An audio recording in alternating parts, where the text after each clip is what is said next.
Glória a Deus. Pode se assentar em nome de Jesus.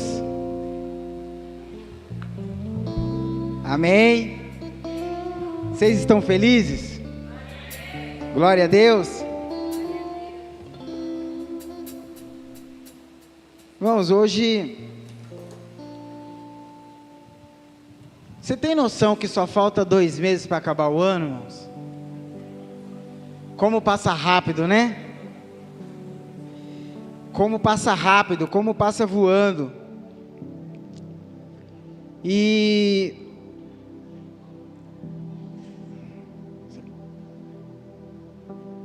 olha quanto Deus já tem te abençoado.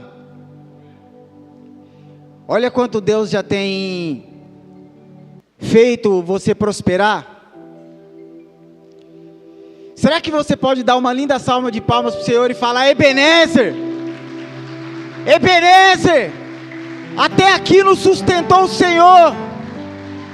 Glória a Deus.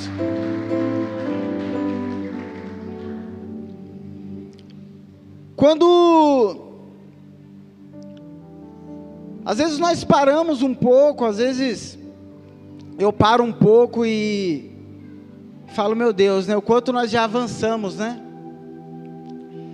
O quanto às vezes nós começamos o ano desanimado, às vezes começamos enfrentando obstáculos, dificuldades, mas quando vai passando o tempo, quando vai chegando mais perto de findar um ano, antes de declarar feliz ano novo, às vezes nós paramos um pouco antes e olhamos para trás e vemos o quanto o Senhor é bom conosco,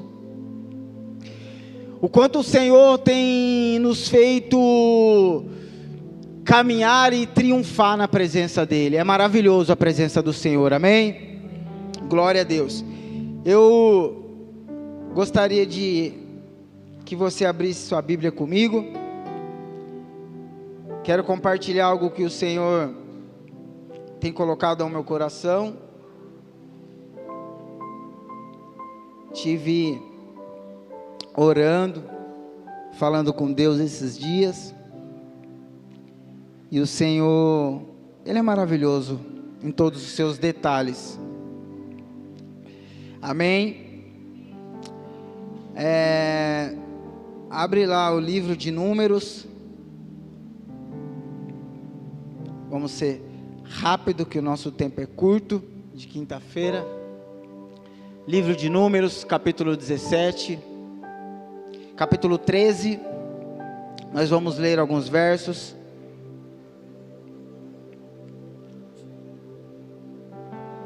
E que o Espírito Santo consiga fazer com que eu consiga discorrer tudo aquilo que Ele tem colocado no meu coração nessa noite, com a igreja de Cristo, em nome de Jesus, amém? Então diz assim a palavra de Deus. Quando Moisés os enviou para espiar Canaã, disse: subam pelo Neguebe, prossigam até a região montanhosa, vejam como é a terra e se o povo que vive lá é forte ou fraco, se são muitos ou poucos, se a terra em que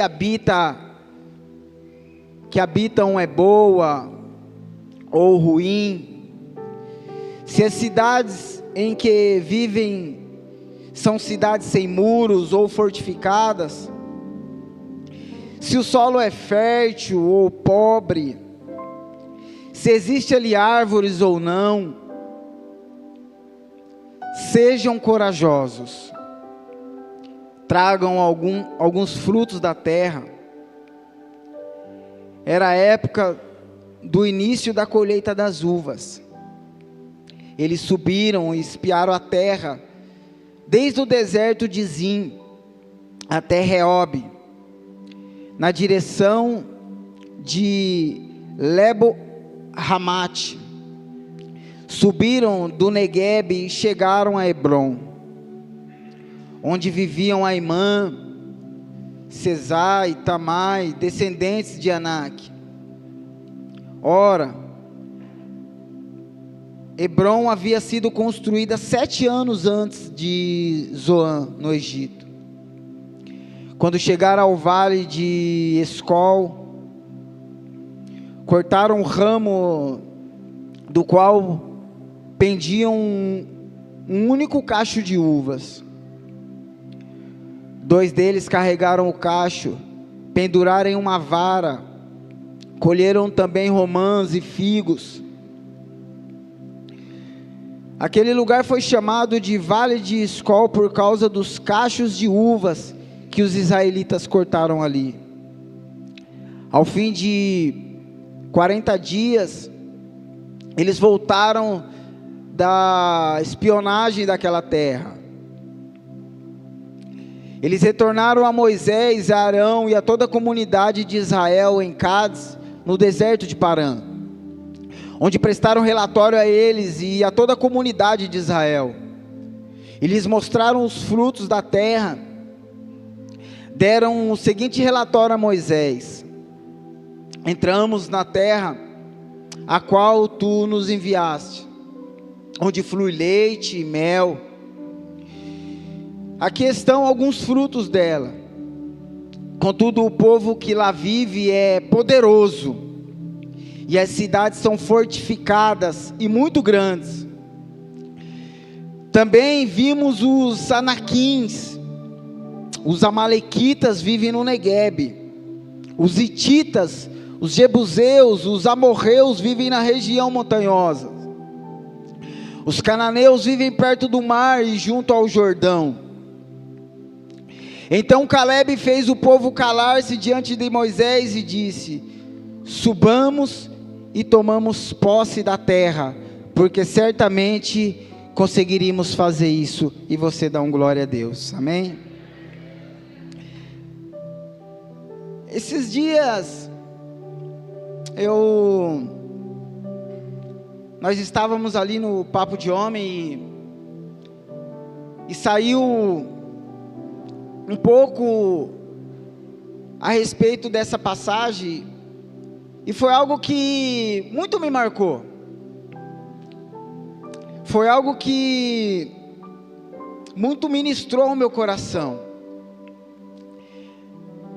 Nós sabemos que existiu uma promessa para aquele povo. A Bíblia, ela tem mais de 21 citações da promessa que Deus fez a Abraão, que discorre do Antigo até o Novo Testamento. Gênesis capítulo 12, o verso 7, Gênesis capítulo 15, 18, Êxodo 33, 1, Atos capítulo 7, verso 5. Mas a promessa que Deus tinha feito a Abraão era uma promessa de terra. E já no Novo Testamento há uma promessa que é maior sobre as nossas vidas. Porque o próprio Jesus, ele vai dizer que em 1 João capítulo 2, 25, diz que o próprio Cristo prometeu dar a todos nós a vida eterna. Há uma promessa sobre as nossas vidas. E muito me chama a atenção que quando nós começamos a olhar para este contexto que nós acabamos de ler, essa história inserida aqui no livro de Números, nós olhamos que havia uma promessa. Nós vimos que o povo de Deus já tinha desfrutado do milagre de Deus, já tinha desfrutado do poder de Deus, já tinham desfrutado do carinho, do cuidado, do zelo e do amor de Deus.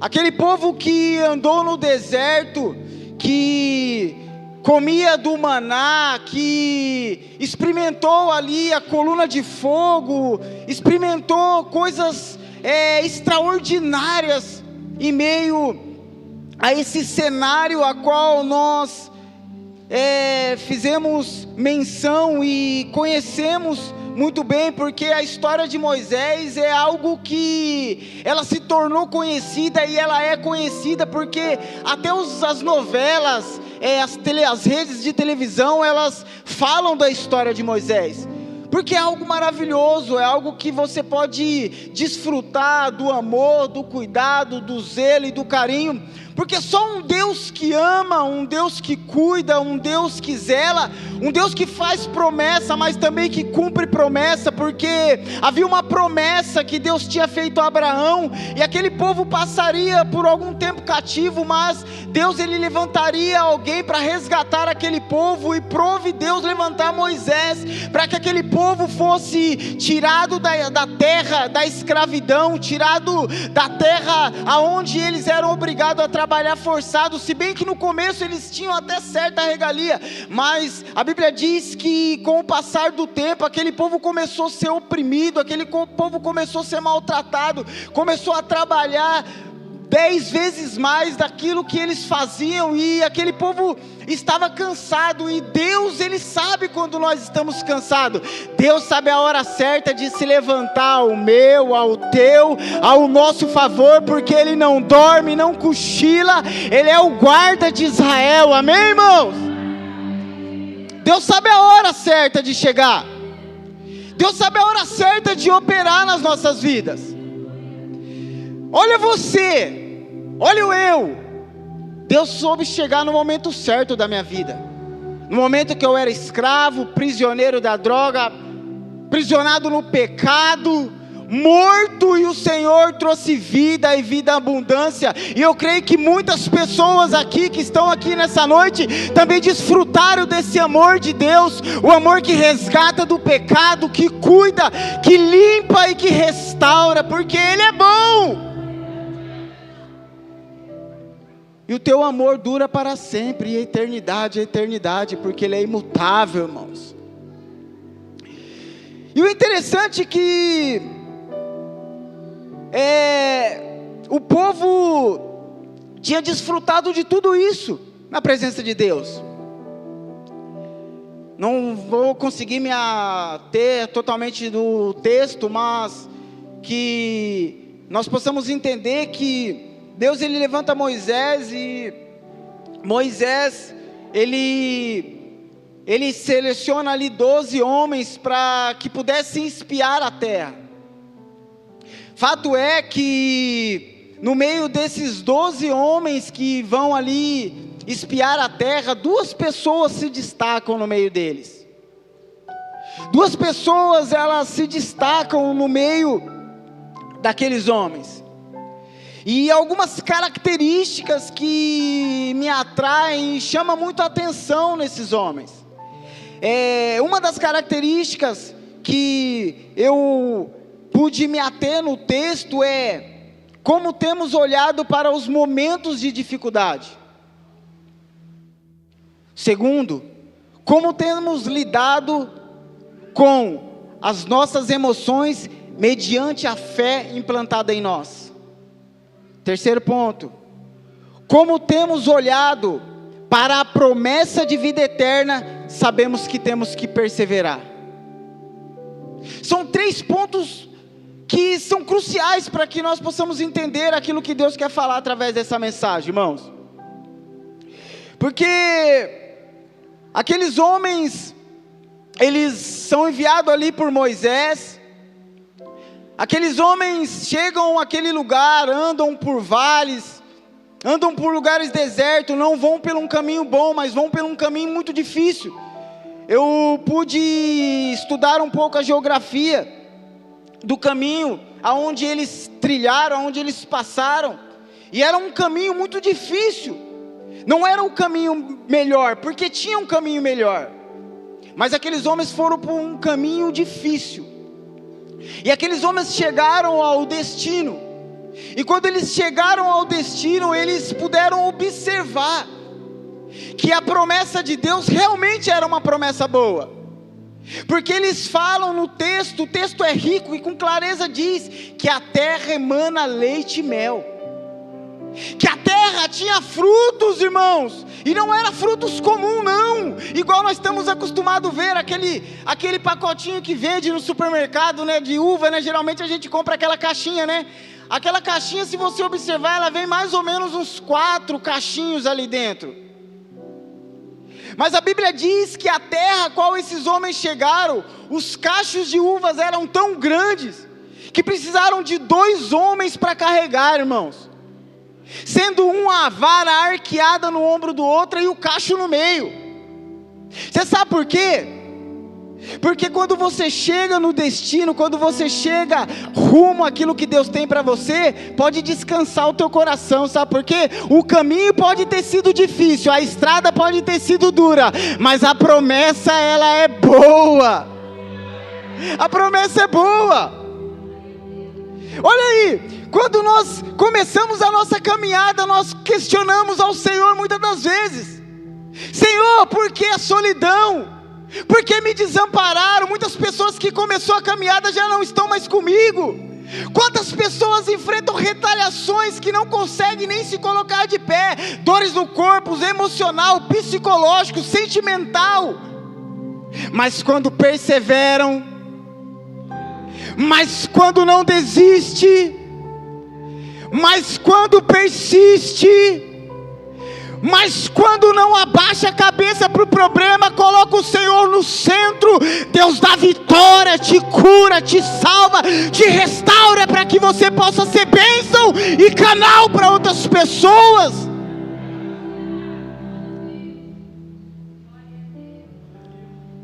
Quando nós olhamos para esse texto, irmãos, eu consigo enxergar claramente, porque eu consigo entrar dentro dessa história, e eu consigo me colocar como se fosse alguns daqueles homens, tantos os que acharam dificuldade, mas também consigo me colocar como aqueles que acharam que aqueles gigantes não seria algo mais difícil para eles não. Porque quantas vezes nós entramos em alguns cenários da nossa vida, quantas vezes nós entramos em alguns momentos da nossa vida que até mesmo nós não acreditamos que vamos mais sair dela. Quantas vezes entramos em alguns cenários da nossa vida que muitas das vezes nós realmente achamos que é o fim, tirando, despotencializando o poder de Deus sobre a nossa vida.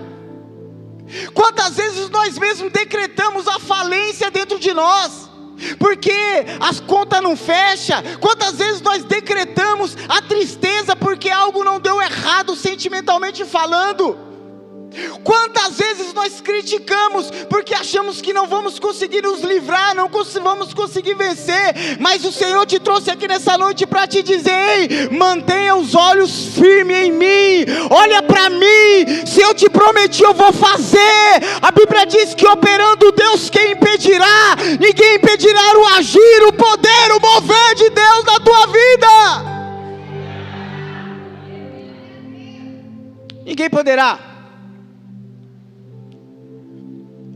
Quando eu estava vindo aqui no caminho, eu falei: meu Deus, porque pregar é uma responsabilidade muito grande, irmão. E nós buscamos ao Senhor, nós estudamos, e às vezes sempre falta algo. E eu estava vindo no carro conversando com a minha esposa e ela falou algo muito forte. Ela falou assim: amor, nós somos soldados. Eu falei: ué, do nada eu sou soldado? Ela falou: nós somos soldados. E eu falei: verdade, nós somos soldados, irmãos. Você é um soldado alistado. Olha para a pessoa que está do seu lado e fala assim: você é um soldado alistado. E nós precisamos entender algo, irmãos, que o soldado ele não escolhe o adversário. O soldado ele tem que guardar o exército. O soldado ele não tem opção no meio da guerra a não ser lutar. Ei, soldado, você não tem opção. A opção agora é você lutar e ir até o fim. Por isso que quando o apóstolo Paulo fala, combati o bom combate, terminei a carreira e guardei a fé, ele está falando, ei, no meio da luta, eu fui até o fim, no meio da luta eu não desisti, eu vou guerrilhar, eu vou até o fim, eu vou lutar, eu vou perseverar, e eu vou guardar a fé no Senhor, porque eu sei que é Ele quem me guarda, é Ele quem me auxilia, é Ele quem me ajuda, é Ele quem me dá força nas minhas fraquezas. Ei, soldado, você não pode desistir.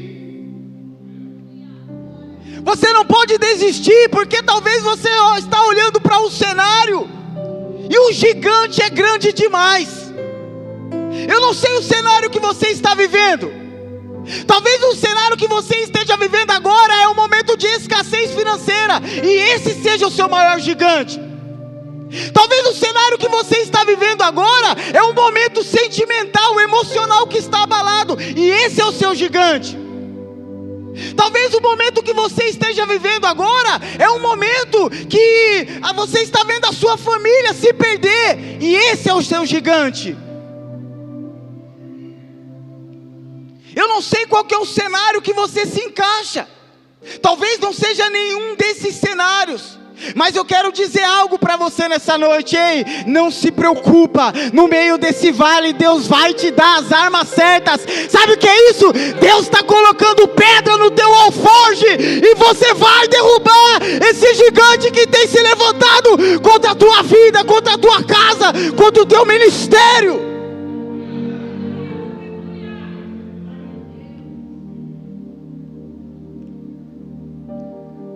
Sabe?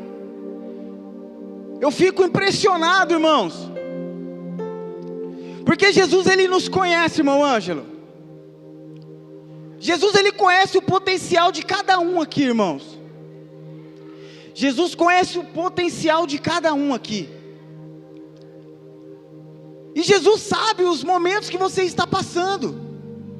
Porque às vezes nós falamos assim, como eu me portaria devido a alguma situação? Como eu me portaria devido ao momento que eu estou passando?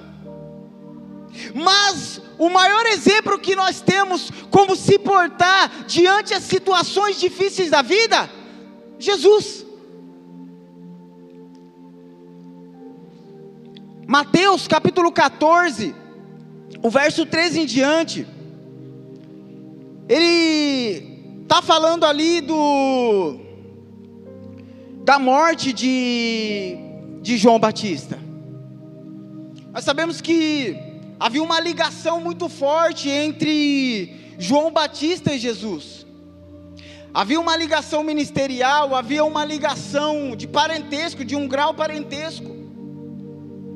E quando Jesus ele fica sabendo que João Batista tinha sido morto, decapitado, que o rei tinha mandado cortar a cabeça de João Batista, porque ele já estava na prisão, para cumprir ali uma palavra, para cumprir ali um ato de autoridade, para mostrar a autoridade. Ele manda cortar a cabeça de João Batista. E não demora, os discípulos vão até Jesus e falam, João Batista foi morto.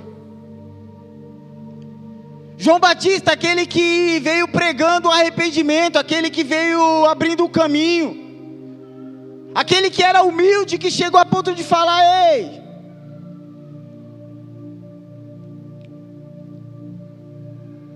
eu não sou digno de tão humilde que era, mas veio pregando uma palavra poderosa, veio anunciando a vinda do nosso Jesus Salvador Todo-Poderoso. E Jesus fica sabendo que agora João Batista é morto.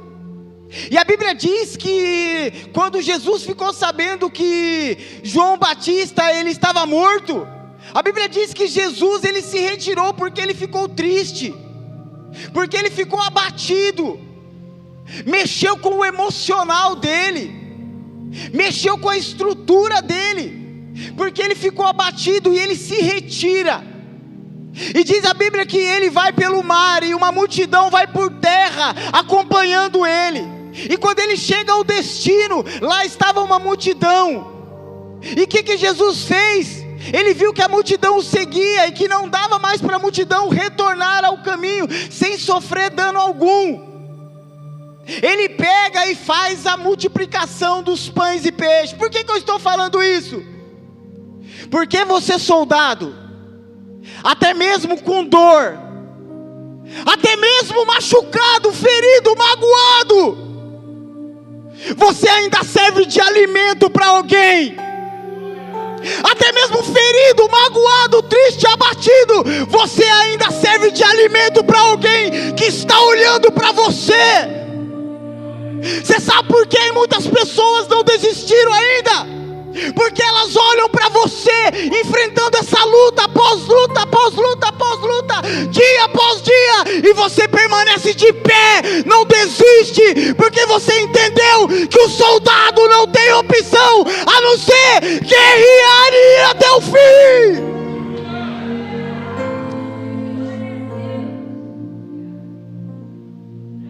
Você percebeu que tem pessoas que olham para você? Tem pessoas que estão esperando que você vai chorar, que você vai entrar no mesmo clima, e de repente você ergue a cabeça, olha para o céu e diz: o Senhor está comigo, eu não desistirei nunca. O Senhor dará ordem aos teus anjos ao meu respeito. Eu não estou só. Estou passando por luta, mas eu não desisto. Sabe por quê? Porque há uma promessa sobre a tua vida. Há uma promessa de uma vida eterna, de uma morada celestial, de algo mais maravilhoso. Aquilo que os seus olhos não viram, o ouvido não ouviu e ainda não desceu ao teu coração. Você pode dar uma linda salva de palmas para o Senhor, porque é uma morada para você nos céus. Oh glória! Oh glória! Há uma morada para você. Você é vitrine, irmão. Você é vitrine.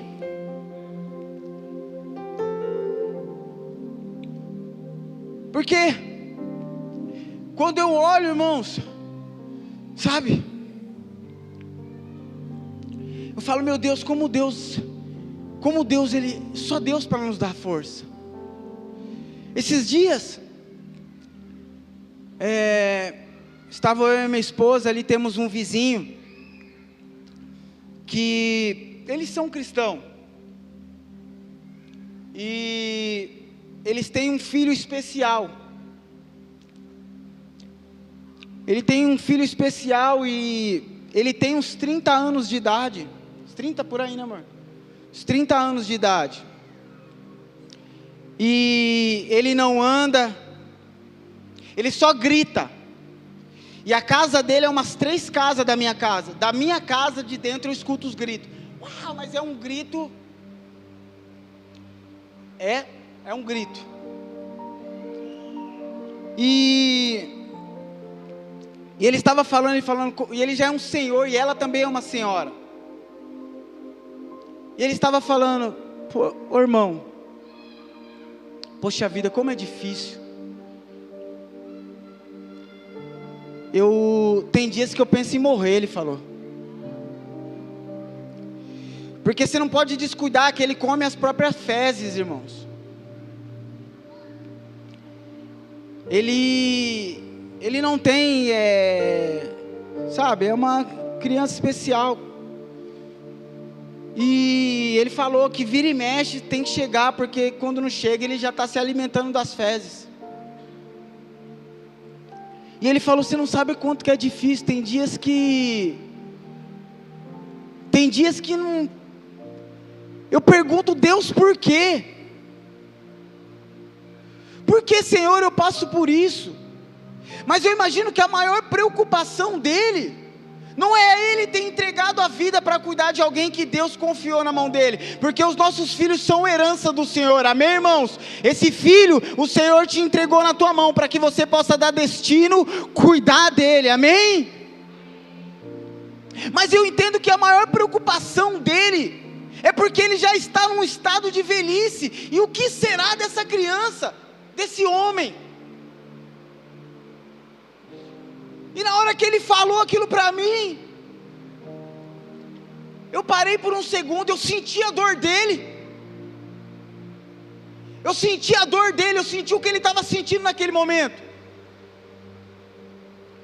e a única palavra que eu tive para falar para ele naquele momento é: Deus sabe de todas as coisas. Deus sabe de todas as coisas. Deus sabe, irmãos. Deus sabe de todas as coisas. Deus sabe que muitas das vezes o gigante tem se levantado contra a tua vida. Deus sabe que muitas das vezes você deita no travesseiro e não consegue dormir. Deus sabe que muitas das vezes o teu sentimento está abalado. Deus sabe que você está enfrentando situações que até mesmo você já pensou em desistir, já pensou em parar. Mas a palavra que eu tenho para você nessa noite é: Deus sabe de todas as coisas. Ele sabe a hora certa de manifestar a glória, o poder, a graça na minha, na tua, na nossa vida. O Senhor é um Deus que nos deu o espírito de ousadia, para que nós possamos romper a mão, para que nós possamos romper.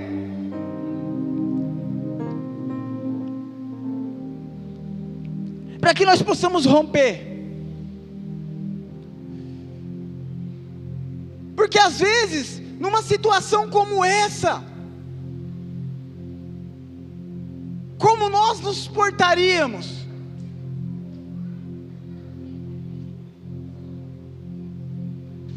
Porque muitas das vezes nós pensamos em desistir por qualquer coisa. Uma repreensão de um líder. Às vezes nós pensamos em desistir porque não teve ainda o aumento de salário. Às vezes nós pensamos em desistir porque aquela porta que você até se acha capacitada para entrar por ela ainda não abriu. Você pensa em desistir porque não acordou bem. Você pensa em desistir porque por nada.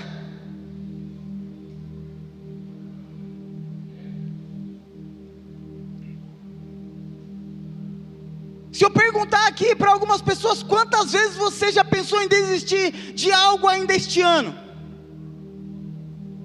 E se eu perguntar assim, quantas pessoas começaram a ler a Bíblia e já pararam este ano?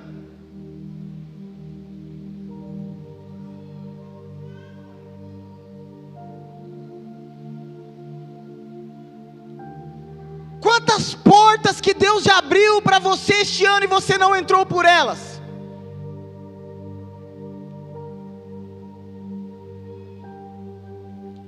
Eu tive conversando isso hoje com um colaborador, e eu falei para ele, falei assim, ele pediu a conta, eu falei, fiquei triste, né? Porque a gente começa a gostar das pessoas, irmãos. A gente convive, a gente começa a gostar. Ele pediu a conta e ele veio falar da proposta que ele tinha recebido. E eu lembrei de algo que eu tinha escutado algum tempo atrás, de um jovem que estava trocando de serviço, e ele tinha um serviço muito bom. E eu falei, irmão, mas como que você vai trocar um serviço desse, se tanto de zero aí? Ele falou assim, porque eu sou jovem, e o momento de errar é agora. Eu olhei para ele e falei, não é que esse rapaz é inteligente? E aí eu fui analisar a proposta, ele mostrou a proposta, irmãos. Era praticamente 2 vezes mais. Eu falei, nossa, você está com margem para errar. Mas por que eu estou falando isso? Porque eu falei para ele, falei assim, muito obrigado pelo tempo que você ficou aqui. Nós sentamos à mesa, comemos, tomamos um café, e nós falamos para ele, podemos orar por você? Estava eu e meu sócio, falei, podemos orar por você? E dentro da conveniência, né, que é dentro do posto de gasolina a loja. Aí todo mundo fica olhando, né, irmãos? Os crentes é doido, né? Aí nós lá orando e tal. Aí eu falei assim para ele, Caio, aproveita as oportunidades. Tem oportunidade que elas vão chegar na nossa vida, e não falo isso como um pessimista, amém, irmãos? Que ela nunca mais vai voltar. Tem oportunidade que vai chegar na minha e na tua vida, que se a gente não entrar por essa porta que Deus abriu, e você está com dúvida, e Deus não trabalha em meio da dúvida, ela nunca mais vai voltar. Por que eu estou falando isso? Para que você possa aproveitar as oportunidades que Deus te deu, conseguir e colocar os teus olhos em nível espiritual. Porque aqueles homens que entraram junto com Josué e Caleb, aqueles homens viram as cidades edificadas, homens fortes, gigantes, e eles só conseguiram olhar com os olhos carnais. Eles não conseguiam enxergar com os olhos da fé, com os olhos que Cristo tinha colocado neles. Apenas Josué e Caleb, a única coisa que eles conseguiram enxergar era a dificuldade.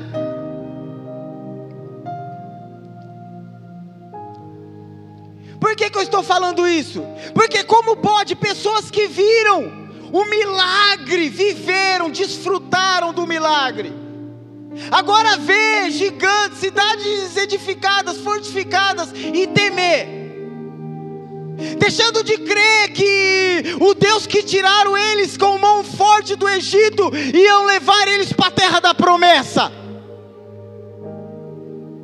Sabe por que eu estou falando isso, irmãos? É para que você abra os seus olhos nessa noite, e comece a enxergar tudo aquilo que está à tua frente com os olhos espirituais. E entenda que a dificuldade pode vir. Talvez você esteja olhando para esse filho, esteja falando assim, não tem mais jeito. Mas comece a olhar com os olhos da fé, comece a profetizar. Hoje pode estar assim, mas o momento que ele está vivendo não determina o futuro que ele pode ser. Talvez você está olhando para essa situação, está vendo um casamento destruído em ruínas, está olhando com os olhos carnais, os olhos humanos, e o Senhor está falando, ei, nessa noite eu te trouxe aqui, para que eu possa abrir os teus olhos espirituais. Sou eu quem restauro, sou eu que tiro toda a sujeira, sou eu que limpo, e sou eu que edifico, porque a Bíblia diz, se o Senhor não edificar, em vão edificam os que trabalham.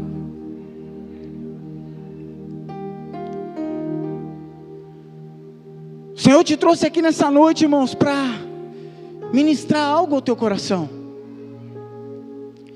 que você possa sair daqui e estuda a história.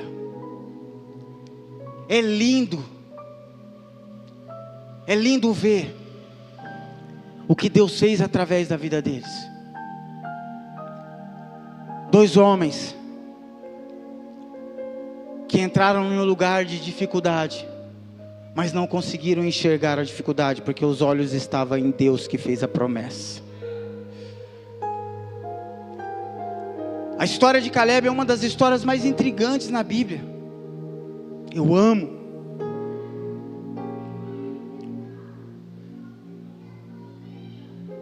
Sabe? Você é um soldado. Você é um soldado de Cristo. Soldado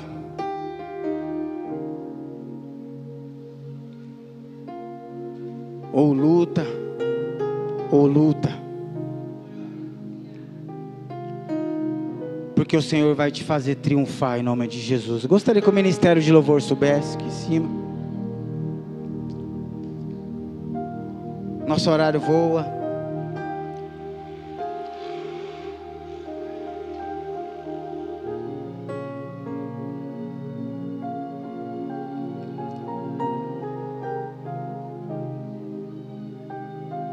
E nós já vamos encerrar. Mas antes eu queria orar, irmãos. Sabe? Se você não quiser sair do seu lugar, pode ficar no seu lugar mesmo. Mas se você sentir a necessidade, falar, eu quero me achegar até o altar. O altar estará aberto. Nós vamos adorar o Senhor.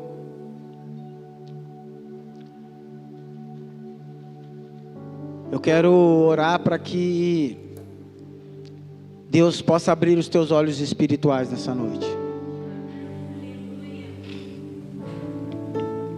Para que você entenda que o gigante não é maior que a promessa.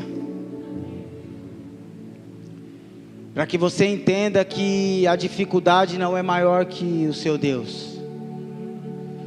Para que você entenda que o que você está vivendo agora é uma preparação para o que está por vir na sua vida.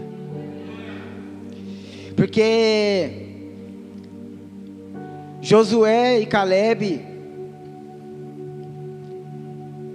o interessante é que ele tinha aproximadamente 40 anos, 40 e alguns anos. E mais para frente nós vamos ver que havia uma promessa sobre a vida dele, que era a terra de Hebrom.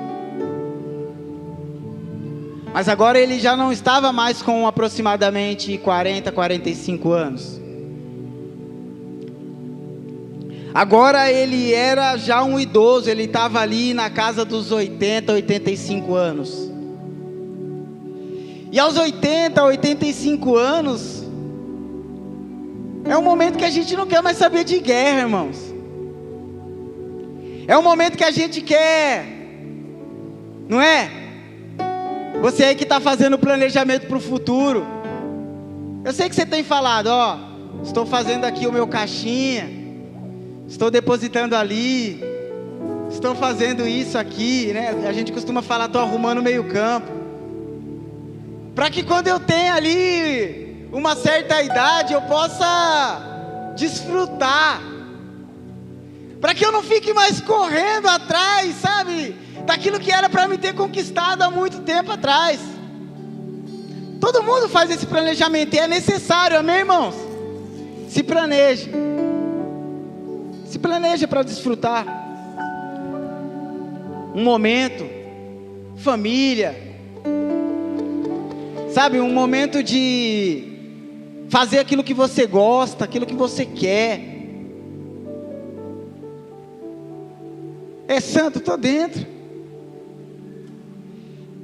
E o interessante é que agora com os 80, 85 anos, ele ainda tinha uma promessa. Qual que era a promessa? Conquistar a terra de Hebrom.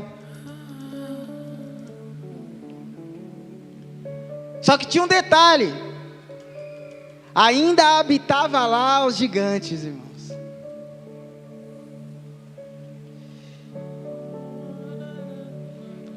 E Caleb, ele chega ali para Josué e ele vai falar assim: ei, eu vim reivindicar aquilo que é meu por direito. Eu quero a minha herança. Conjecturando eu com as minhas palavras, eu acredito que Josué olha para ele e fala: ô Caleb, vai descansar, meu irmão. Vai desfrutar daquilo que você já tem, porque eles já eram prósperos. Eles já tinham pisado na terra prometida. Eles estavam dentro daquilo que era promessa. Mas ele fala: não, eu ainda tenho uma promessa maior. Josué olha para ele e fala: irmão, mas lá tem o gigante. Sabe o que ele fala? Eu não tenho medo. Eu ainda tenho força.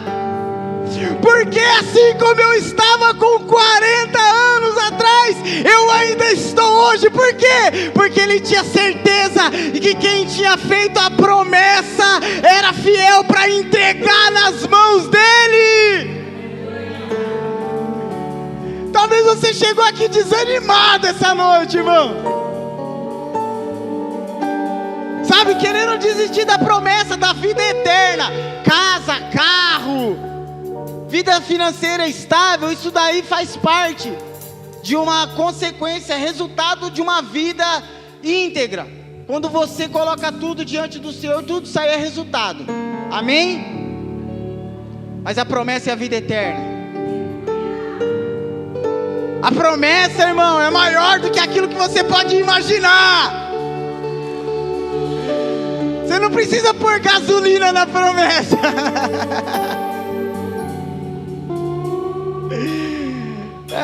Se coloca de pé em nome de Jesus.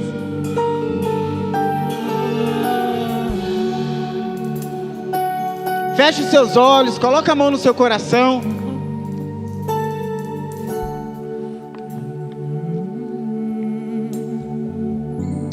Comece a declarar para você mesmo aí no seu lugar: eu vou derrubar os gigantes que têm se levantado contra mim. Declara para você mesmo. Você é a figura, a segunda figura, porque a principal é Jesus. E só você sabe os gigantes que têm se levantado contra a tua casa, contra a tua família, contra a tua vida. Mas eu quero dizer algo nessa noite. Ninguém vai impedir a promessa na tua vida. Gigante não vai ficar de pé diante do Deus Todo-Poderoso que você serve. As lutas não vão te parar. Os desafios não vão te limitar de você avançar e prosseguir para o alvo que é Cristo Jesus. Pai, em nome de Jesus Cristo de Nazaré, eu quero orar nessa noite, Senhor, pela tua igreja, pelo teu povo, Senhor. Pai, que porventura, Pai, tem enxergado as coisas com os olhos naturais. A minha oração é que o Senhor possa abrir os olhos espirituais nessa noite, para que eles possam enxergar quem está do lado, quem está na retaguarda, quem está na frente, quem está no controle, quem está no comando, Pai amado e Pai querido. Eu não sei o gigante que tem se levantado contra essa casa, contra essa família, contra essa mulher, contra esse homem, contra esse jovem, mas de algo eu tenho certeza: o Deus que dá força para derrubar gigante está aqui nessa noite e vai dar força para o teu povo. Nós te adoramos, Jesus.